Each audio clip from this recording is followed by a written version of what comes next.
Do you need to run more than one device at a time from one D-tap source?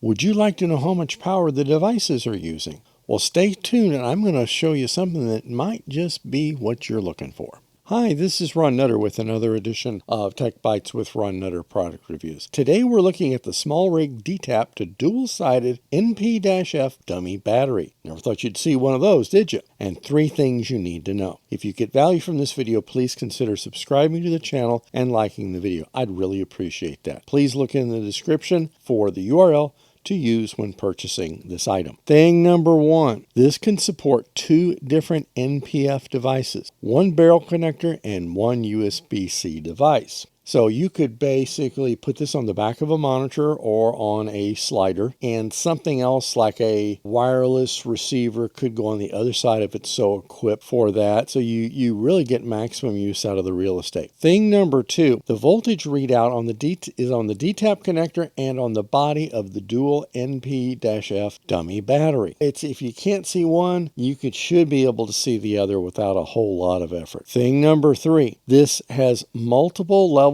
of protection, like some V-mount plates, from short circuit, overheating, overvoltage, and undervoltage for devices plugged into the SmallRig dual dummy battery. And this is even if your V-mount plate this is plugged into already has those same protections or has a BMS system installed. You're really pretty well protected on this. Thing number 4, since this isn't a keyed connector, and a keyed connector, if you're not familiar with that, is one that will only go in one way. If you get it in the other way, I'm impressed. That's going to be something you need to watch when you're putting this in. You need to match positive to positive, and everything should be okay. You'll look at the D-tap connector on the SmallRig device, and you'll notice that it's got plus and minus, and on your battery that you're using, it should have a similar amount. And normally the plus connector is always going to be on the bottom. Now, you may find one that's not, but apparently the standard so far is plus always goes to the bottom. Now, the advantage with that, and in my case, my SmallRig D-tap connector, with the plus being on the downside, that means the connector cable is going to drop below the unit, and there's not going to be the weight on it, or I don't know what the right word you want to use is. So it's going to be less